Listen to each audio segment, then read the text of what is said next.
Why do teenagers rebel against authority?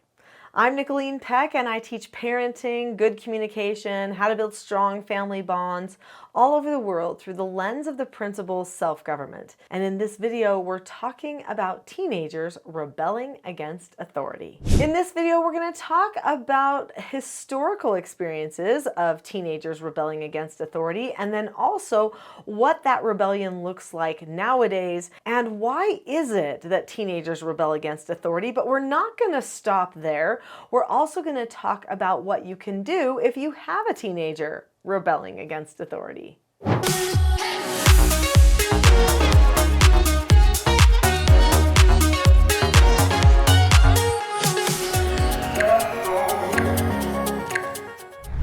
So why is it that teenagers rebel against authority? And is this something that's new or is it old? Well, let's go back in time just a little bit.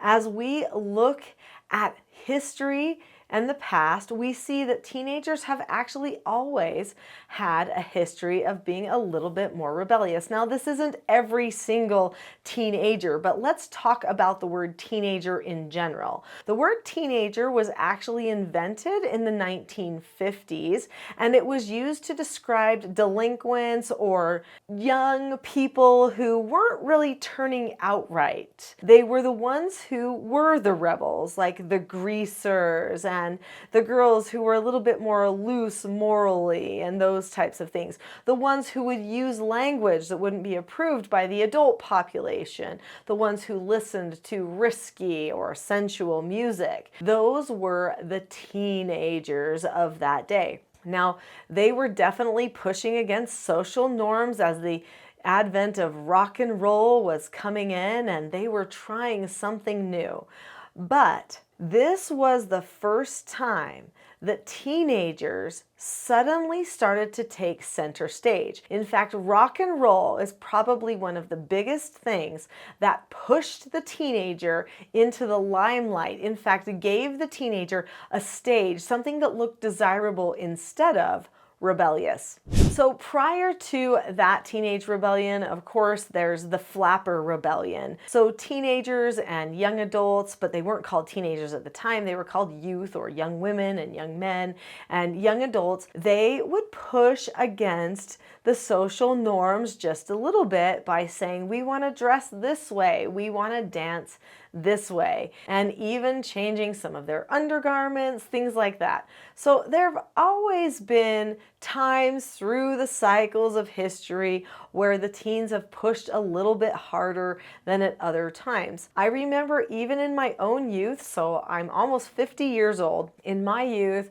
I remember not telling parents certain things. I remember, going out with some people that my parents would have thought might not have been appropriate, but not really telling them that there were those kids in the group too. Sometimes experimenting with a word that I shouldn't have been saying, and then realizing later on my own, yeah, I really shouldn't have been saying that. So I was morally trained, but I still experimented with a few things. Why do teens do this? Well, because they're starting to get ready to launch in adulthood. They're testing out their boundaries. They're testing how much autonomy they have, how much autonomy they want to have. And a normal part of their social development is actually to try risky things. This does not mean that they should do things that would be unwise or maybe too risky. Obviously, parents need to stop children. In fact, children are always going to push to the edge of the boundary line that the parents make for them. So if there's no boundary line, then guess what? They're going to push who knows where. So it is important that the parents have those boundary lines. Having lower tolerances is probably better so that when the pushing happens, it doesn't go too far, because there will always be a little bit of pushing. Now, that said, that does not mean there needs to be lying, bad relationships, fights between parents and children. There doesn't need to be damage to the relationship that's done, parents and children can maintain good, strong relationships and still work through this time of testing, risks, and rebellion. So what do we do? Number one, we have to make sure that we recognize they want to test things, they want to try to rebel against certain things. So let's be slightly supportive of that within reason. I remember one time my daughter came to me, she was like 14 years old, and she said, "Mom, I want to do something rebellious.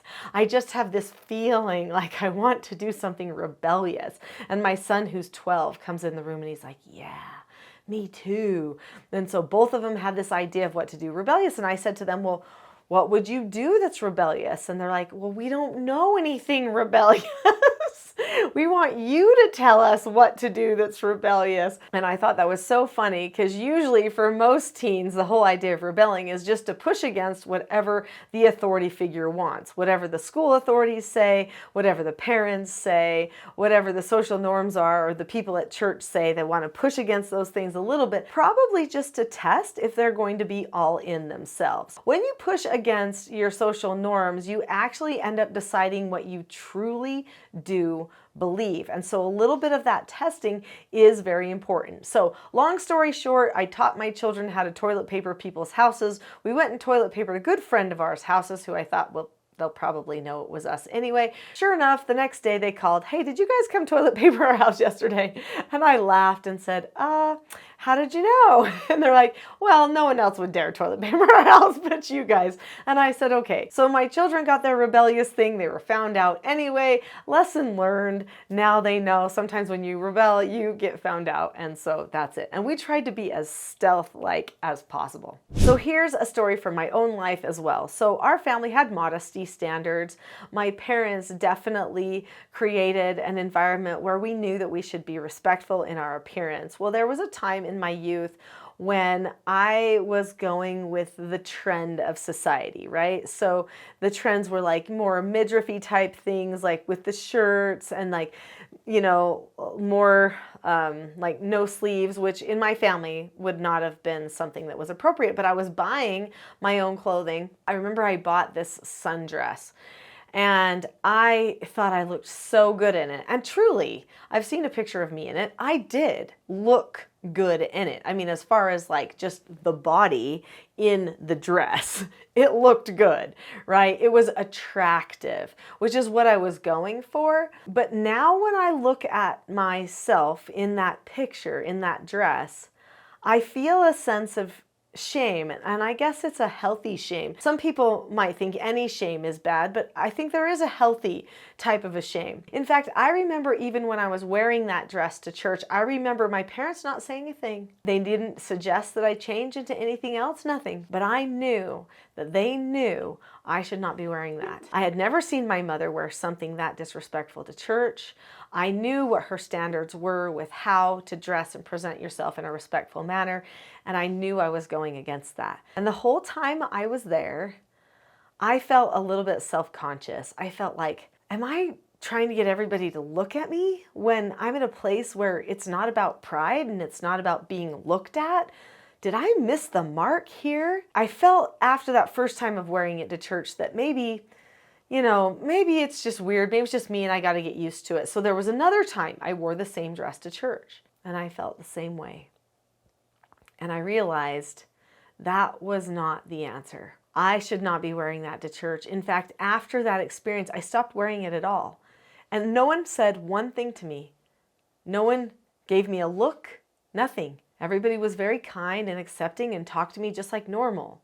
But inside me, I knew. I had rebelled against our family's standard and the way that we dressed to go respectfully to church. And I knew that that was something that I had done wrong. And I found myself asking myself the question, does this show respect for God, or is this outfit just all about me? Why am I going to this church anyway? And so there I was, like 14 or 15 years old, and I decided that's it. I'm not wearing something like that again. And I didn't just not wear it to church.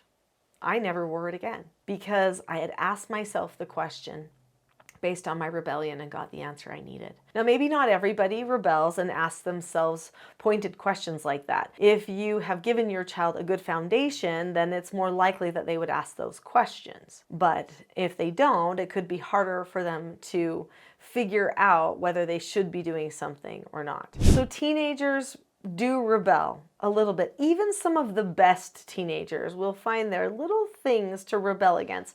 Things that maybe even their parents might not detect. A little lie, a little, dishonest chore, like I'm going to tell them I did it, but I didn't do it all the way, or something like that. Teens will take their moment of rebellion and then they question, how did I feel about that? Was that right? Should I have done that? Now, it becomes really risky when the rebellion gets more and more aggressive.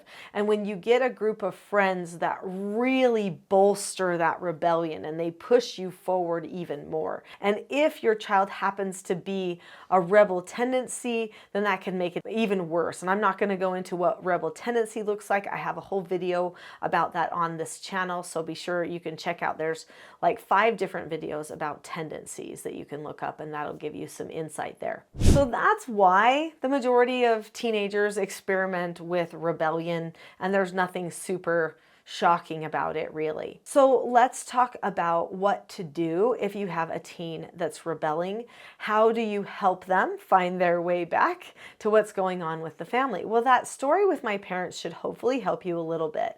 It's not that you don't say anything, but number one, as the parent, you let your children know why you make the decisions you make. Why do you not use your phone at the dinner table?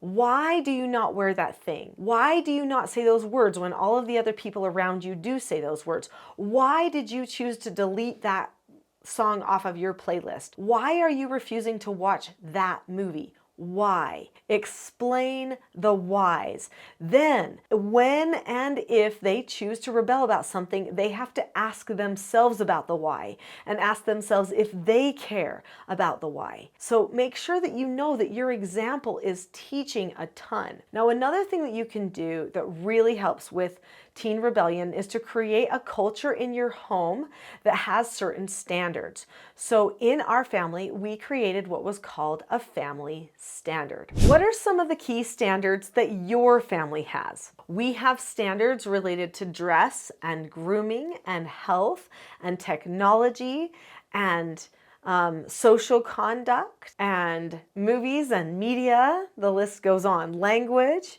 And it's all listed in this book. So in this book, Parenting a House United, which is my main book out of the 11 that I've written, there is a whole chapter in the book on what I call a family standard. The family standard is a document that lists what the family will do and won't do. And so if a child comes to me and says, "Mom, can I tattoo this or pierce this?" then I'll say, let's look at our family standard. Oh, nope, the answer is no. If you want to do that after you leave our home, then that's okay. But for now, you need to accept the no answer. Accept the no answer? What does that mean? Well, in the Teaching Self-Government type of parenting program, I teach 4 basic skills that parents should teach their children. And I used these with teens, all ages 12 to 18, when I did therapeutic treatment care for troubled teens, and also when I raised my 4 children. The 4 basic skills are how to follow instructions, how to accept no answers and criticism, there's that no answer, how to accept consequences, and disagree appropriately. So once a person knows those 4 basic skills, then when you show them your family standard, then they can also accept the no answers and follow the instructions in that family standard.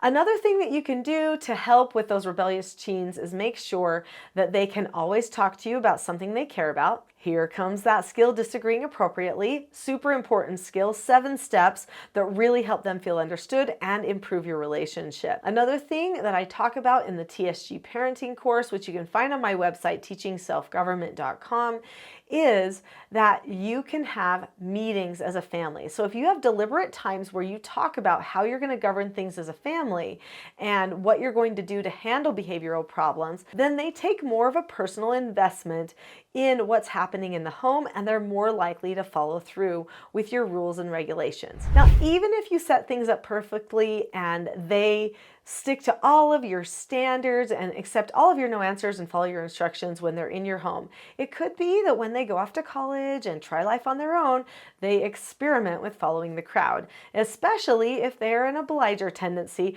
So be sure to watch the video about obliger tendency as well that's on this channel. In fact, you may want to watch those tendency videos next. So click on the link to any of those videos about tendencies now.